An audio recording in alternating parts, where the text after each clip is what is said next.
Hi guys, James at RampantLionReviews again for you today with another beer review. For this one we are going to head over to Finland once again, and that of course means that we're going to look at yet another beer from Riku box number 1. So a massive shout out to one of my followers, Riku Sanaxanaho, who is officially my Finnish beer mule. As I've told you previously, Finnish beers were notoriously difficult to get. I think before Riku arranged this box for me, I'd only managed to review 4 Finnish beers in total. I think there was maybe about 4 craft beers and one or two kind of macro beers, the Sinebrychov and the Lapin Kulta, so maybe about 6 Finnish beers on the channel actually. But thanks to Riku, you are going to see a regular supply of Finnish reviews over the coming months, weeks and years and things like that. We are going to try and do at least 2 Finnish boxes a year. So yeah, for this review we are going to stick to Riku's local area of Oulu, and we're going to introduce another brewery who have never featured on the channel before. So for this review we are going to go to the sour end of the spectrum, and we're having a look at my first beer from Maistila Panimo. So this one is their Helakka, which comes in at 4% ABV, and this one is a Berliner Weisse brewed with strawberry and rhubarb, so it should be quite interesting. If you translate Helakka into English, apparently it means like bright or clear, and I guess that kind of makes sense when you look at the label. You've got the bright colour of the flamingo there compared to all the other kind of swans and geese and things like that that are all white. So yeah, this one should be a very, very interesting beer. Always cool to review things from quite random breweries. You've seen me review 2 beers from Sonisari, also in Oulu as well, and Oulu does seem to have quite a little bit of a brewing heritage as well. I think Riku said there's about 5 or 6 breweries in Oulu now, so you will see me review some more different ones in the next box that we arrange, so you can look forward to that probably sometime later in the year or early next year. We'll just see how it goes. But yeah, very curious to try my first beer from Maistila, and I hope that these guys are producing some very, very nice things as well. But Riku's beers that he sent me have been very good, so I'm sure he wouldn't have sent me a bad beer actually. So yeah, let's see how we get on with this one then. So as always with my reviews, I'll tell you a little bit about the brewery before we taste the beer. If you want to get straight to the tasting, just fast forward. All the usual links are in the description below. That's the brewery website, the link to my other reviews that I'll do in the future from Maistila Panimo. There is another Maistila beer in the fridge that you'll see me review in a couple of videos time, and hopefully we can add some more beyond that in the near future. There's all the usual social media down there as well. If you want to see more reviews, do please consider subscribing to the channel. The whole channel of course has a geography based tagging system, so you can go into the homepage and search for beer based on country, city, state, county, prefecture, whatever it is you're interested in. Do check out the playlist of beers from different countries. There is one there for all the Finnish beers that I've reviewed for you. That's being added to whenever I get the opportunity, and as always, please do get in touch and let me know some of the other beers and breweries that you guys would like to see me review. It's always great to hear from you guys that are watching the videos, and the support that you show the channel is hugely, hugely appreciated. So anyway, to tell you a little bit about Maistila Panimo then. So as I've mentioned to you already, Maistila Panimo are based in Oulu in Finland, which you'll find kind of almost right in the north, on the corner of the northwest coast, if you like, just almost where Finland borders Sweden actually. Riku tells me it's only about an hour, hour and a half to drive over the border into Sweden. But this brewery was founded back in 2015 by the Harju brothers, so this is Joni and Riku. So apparently Riku first developed a curiosity about beer during a trip to Germany, the Netherlands and Belgium, where he first tried a lot of different styles of beer, including Hoegaarden and Heineken, and this really got him interested, and it really started to build an appreciation within him for European brewing culture. So later on, he attended the Copenhagen Beer Festival, and he really liked the atmosphere there, and when he was talking to different people, someone suggested that he actually try brewing beer for himself, and the idea stuck with him. So he called Joni and told him about his idea, and he said, yeah, sounds good. And then a few months later they brought a 20-litre Braumeister homebrewing kit and started experimenting together, starting back in 2011. Over the coming years they continued to learn from like books and internet and all these kind of things, experimenting with different styles, and then eventually they were ready to go for it commercially. So in the early days of the company, They collaborated with other local breweries in the Oulu area, and they helped them buy up their own equipment, and then they eventually released their first beers in August of 2015. Over the last few years they've continued to work to build up their brewing capacity and develop new beers, and as of June 2020, when I'm filming this review for you, they've produced around 200 different kinds of beer, and they produce somewhere in the region of 60 1,000 litres of beer per year. So yeah, a very, very prolific brewery when you consider how old they are, when it's 200 different beers that these guys have produced according to Untappd, which I think will probably be quite accurate, to be honest with you, unless it's different vintages and things like that. You know, you're talking about a rate of 40 beers per year, which is pretty damn impressive actually. So yeah, I think when you go back to it, they're probably brewing a lot of different small batches and things, which is very impressive. But yeah, I have to say that is a pretty impressive rate of return for a brewery who are have only had their beers available really for about 4.5 years actually. It's not even 5 years, come to think of it. So yeah, really quite impressed with that, I have to admit. But yeah, these guys do all sorts of different styles of beer. If you scroll through the list on Untappd, you'll find pale ales, you'll find stouts and porters and things like that, and you will find sour beers and things like this. If I remember correctly, Riku told me that these guys do a lot of nice Berliner Weisses and things like that. I think I said to him when we were picking out the different beers that I fancied a few sour beers as well, and this was one of the breweries, one of his local ones, that he recommended to me. So yeah, I'm very curious to see what this one has in store, as I said. But yeah, that's all I can really tell you about Maistila Panimo for the moment. It says on the website that nobody really takes credit for the name of this brewery, and apparently it doesn't really mean anything in particular. So yeah, that's one of the things it kind of says. It says nobody wants to take the credit for the name of the brewery, and yeah, kind of interesting in that. So the name of this brewery apparently doesn't mean anything in particular.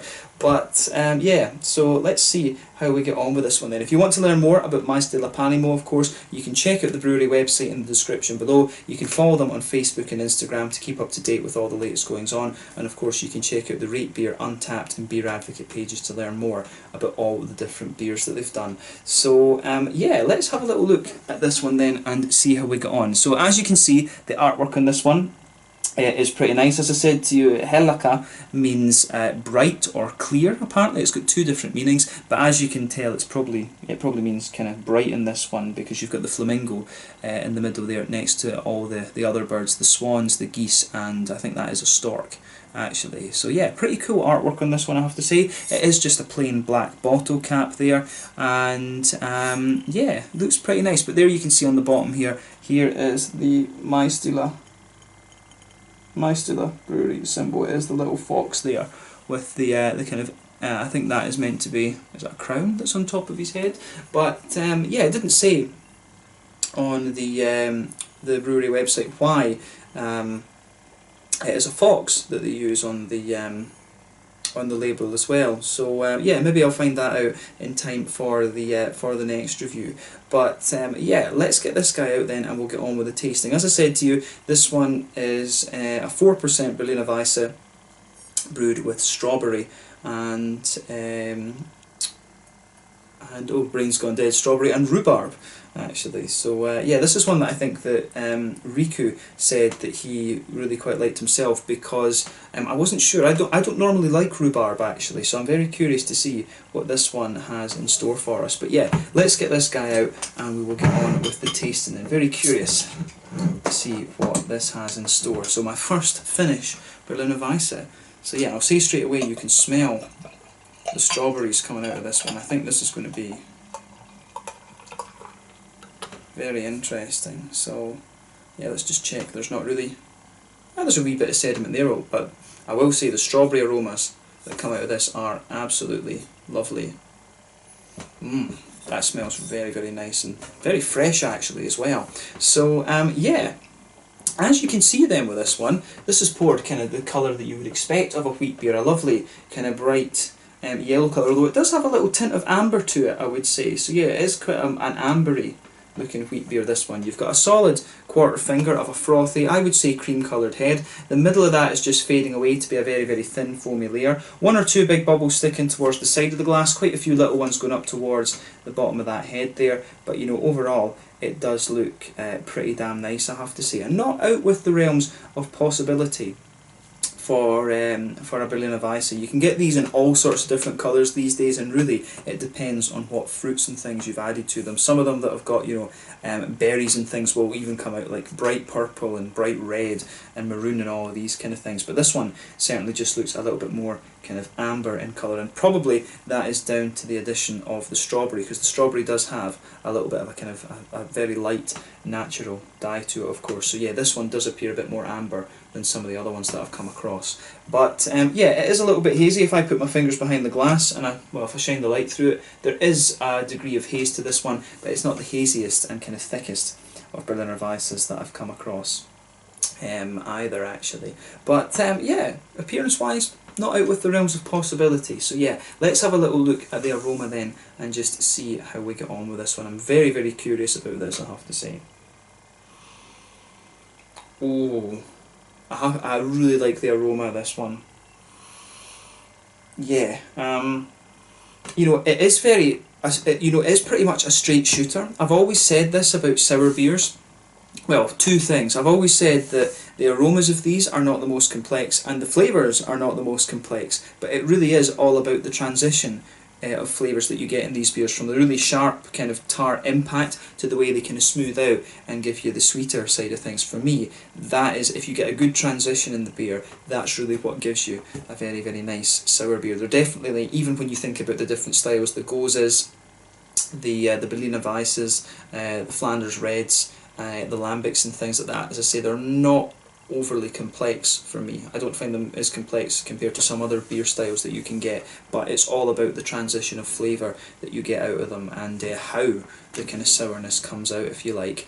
But yeah, I have to say the aroma of this one is just absolutely lovely. They've got this lovely kind of candied strawberry thing, and you can smell the rhubarb spice underneath it. It really is. It's actually very, very sweet. The way that the strawberry and the rhubarb interact in this one is very, very nice. I'd maybe even go as far as saying that this is one of my favourite sort of sour beer aromas that I've come across, actually, or I should say modern sour beers, to be honest with you, because, you know, I think it's very difficult to beat the likes of the Rodenbach or the Duchesse de Bourgogne. They've got, you know, the Flanders Reds, the classic Flanders Reds are just beautiful, beautiful aroma beers. But in terms of the more modern sour beers, if you like, I think this one would take some beating. I love the aroma that this beer has. So yeah, as I say, lovely kind of juicy, candied strawberry notes coming out of this one. The rhubarb spice really it comes across as being very, very infused into that whole kind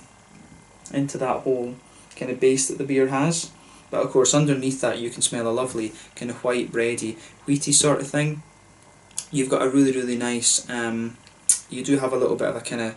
It's almost got a wee bit just of a kind of peppery, slightly coriander-y note about it, as well as the rhubarb, to be honest with you. I can't read Finnish, and it doesn't, it does have it in Swedish as well, actually. So it's, yeah, it just says vatten, kornmalt, vetemalt, havre, humle and yeast. So it does actually have oats in it as well. Havre is oats, so there is a bit of oatiness in this one, so that might explain a little bit of the smoothness, to be honest with you. Maybe that actually helps it come across as being a little bit more kind of sweet, to be honest with you. But yeah, it does have a little bit of a kind of it does have a wee bit of a it really has quite a bit of a spiciness to it, mainly from the rhubarb, of course, but I think there's a wee bit of a coriander-y, peppery sort of thing going on in there. Nice oaty creaminess, lovely kind of smooth wheaty quality in there as well. But the big things that stand out about this one are the lovely juicy strawberries, and they come across as almost quite candied and sweet, to be honest with you.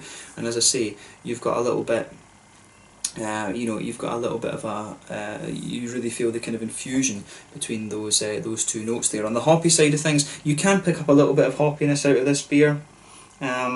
You've got a wee bit of a kind of, there's a very light earthiness to it, there's a bit of a kind of grassiness as well. I'd say the green side of the hops really, really leans towards the grassiness more than anything else. So I really like how this one goes together. I'm not sure with Berliner Weisses if they use older hops or if they just use a very, very small amount of hops in these, or late edition hops, to be honest with you. I'm not sure about the exact parameters in the brewing process with the hops in this one, but yeah, these beers are not the most hoppy at all. You're lucky if you get 10 IBUs out of these beers. I think even a regular Hefeweizen is normally only about 15 IBUs or something like that. It's very the wheat beers tend to be quite a bit more yeast forward rather than anything else. But yeah, the aroma of this beer, I have to say, big thumbs up to Maistila Panimo for this one. They've done a great job of that. So yeah, let's hope that the flavour of this beer lives up to the aroma, because it's really got my expectations quite high now. So yeah, let's have a look at this one then and see how we get on. So this one is the Helakka,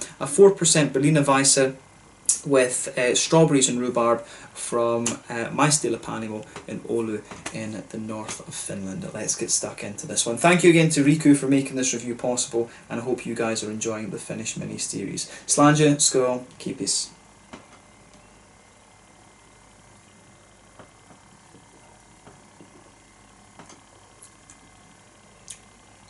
Oh yeah, that's really nice actually. Yeah, I like this one. It's a lot sharper on the beginning than I was expecting it to be, but it really, again, it smoothens out quite nicely. One of my first impressions I was going to say about this one was that it feels very light and almost very crisp, but this beer really does start to thicken up a little bit more the further you go into it. And this is one of the things I always say, is don't judge a sour beer on the first sip. You need to take a few sips of these to let your kind of palate adjust, one, to the sourness, and two, just to let the beer kind of open up a little bit.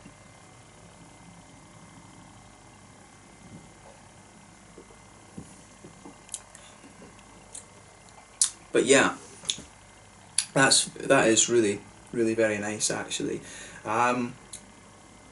Yeah, to me, it's a very summery beer. It strikes me as a very, very kind of summery beer, this one, but I think I'm pretty sure this is like an all-round, an all-year beer, if you like, an all-year-round production. But it really strikes me as if, first impression of this would be, well, this would be like a great kind of summer beer, to be honest with you. So I really like this one. It just strikes me as being a really crisp and quite clean Hefeweizen. But as I say, the middle of your palate starts to thicken up quite a bit with this one. So yeah, have a go at this. If you like strawberry beers, I think you'll find this one to be a pretty good example, but I'm really not sure how widely available this beer is, but I will say it is very nice.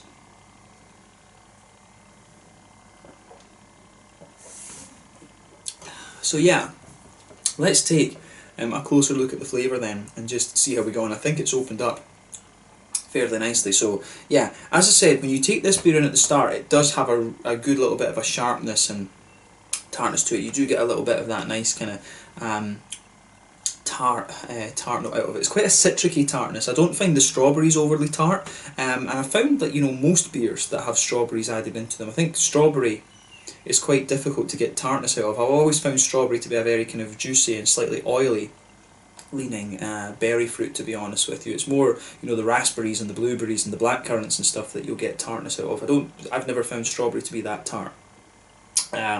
So yeah, that's definitely a point to make about this beer. But yeah, so when you take this one in, you get quite a bit of a citricy sharpness out of this one, but, you know, very quickly the kind of front part of your palate, the front third of your tongue where the fruitiness comes out, you get the citricy impact with that one, then it really just juices up and gives you those lovely kind of strawberry notes out of it, which is great.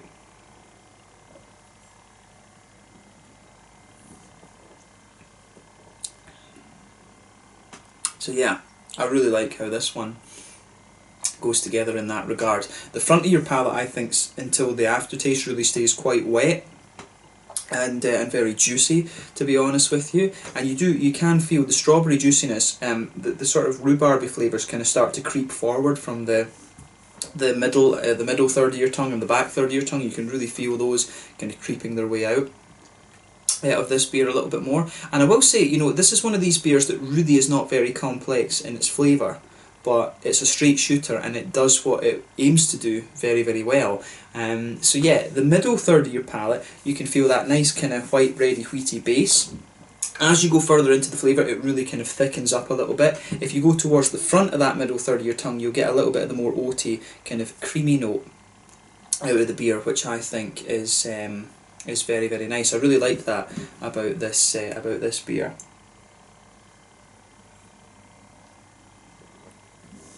Yeah, the middle of your palate here is really kind of nice and and sort of smooth. Actually, I like how that I really like how that goes together in this one.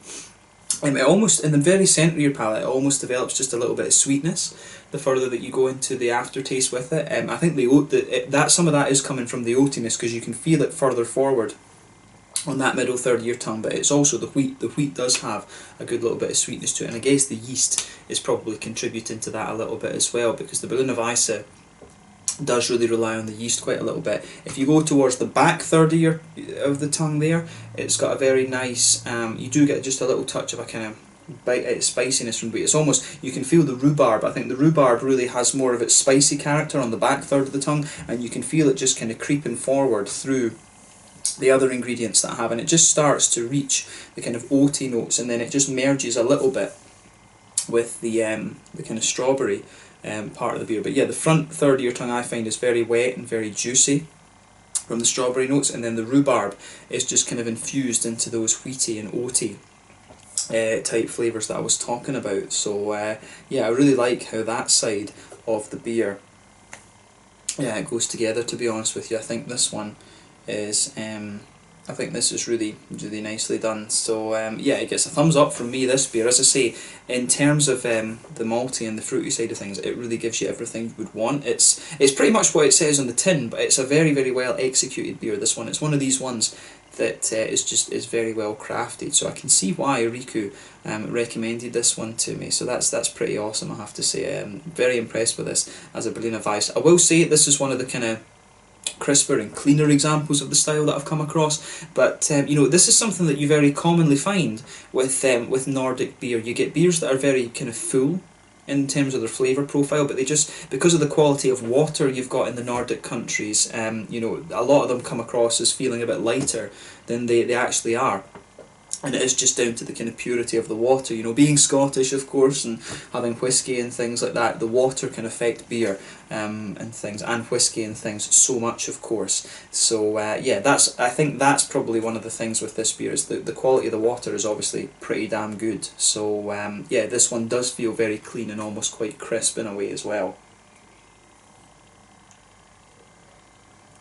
But yeah, on the hoppy side of things, again, it's pretty much what you'd expect. I would say that this beer probably has a little bit of Hallertau or Tettnanger, or something like that, and it might be one of the Polish hops, of course, as well, which have similar kind of noble hop qualities, or even, you know, Styrian Goldings from Slovenia, or one of the Czech hops or something like that. But yeah, the back corners of your palate, it's got a very, very light earthiness to it, which kind of builds a good kind of contrast almost with the kind of rhubarb. You can feel the earthiness in the rhubarb almost touching upon it, encroaching upon each other a little bit in the back corners of the palate. But as you come further forward along the sides of the tongue, a little bit of a herbal note. As you reach the front corners of the palate, it's a wee bit more kind of floral. There's a tiny little bit of a floral character to it, and round the very front curve of the tongue you've got that nice little bit of a kind of grassy note there. But as I say, the whole front part of your palate is the juicy kind of strawberries. There doesn't really feel as if there's any more fruit to it than that. Sometimes you can get little complexities like figs and all of this, but really it is the strawberries straight up out of this one. And one of the things that always happens with beer when you add fruit into the brew,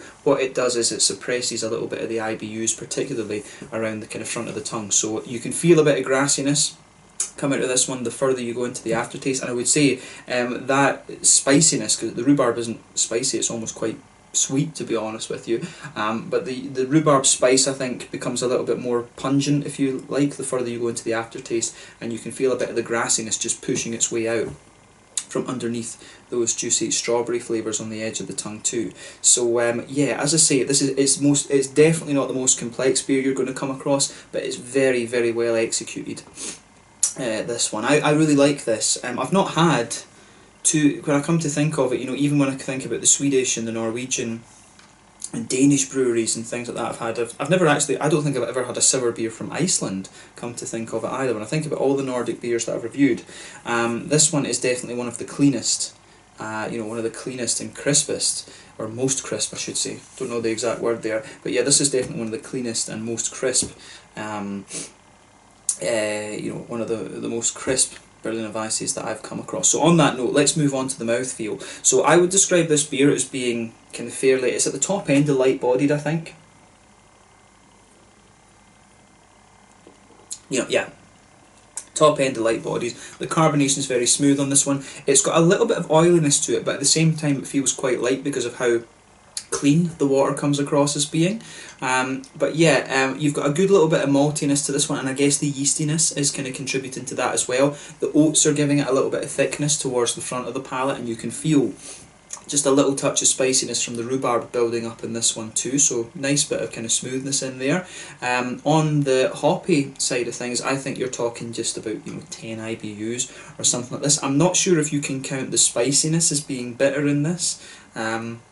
Although the spiciness and the bitterness do kind of play into it a little bit, but I think, yeah, about 10 IBUs in this one. A little tiny bit of sweetness in the centre of your palate too, but a lovely juicy strawberry quality to this one. It's quite a nice wet juiciness, but overall the beer feels very, very clean and very, very drinkable, I have to say. So this beer gets a big thumbs up from me, and I can definitely see why Riku was keen for me to review this one. So yeah, if you like Berliner Weisses, then I think this is one that you are going to enjoy. Definitely one of the cleaner and crisper examples of this style that I've come across. The first one I've tried with rhubarb, and I think I do need to explore that a little bit more. I've always stayed away from rhubarb beers, just because it's not a flavour that I haven't been overly keen on, but this is something again that's has opened my mind up a little bit. I said the same years ago about coffee beers as well, and now look at me, I love coffee imperial stouts and things. So yeah, it's all about being open-minded and things with these beers. But yeah, I think the one that I will never get over though is chili imperial stouts and chili beers. I think that's not going to happen, I don't think.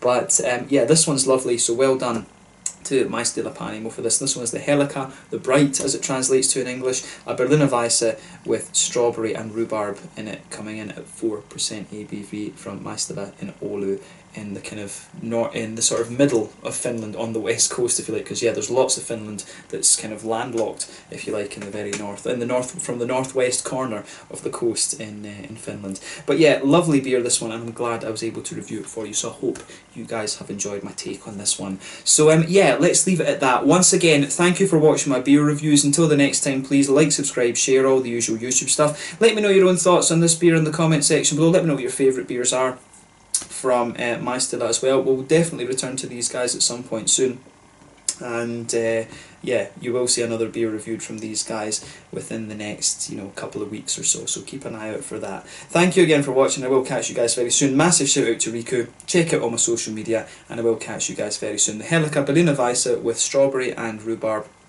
from Maistila Panimo in Oulu in the north of Finland. Slange, skål, kippis, cheers.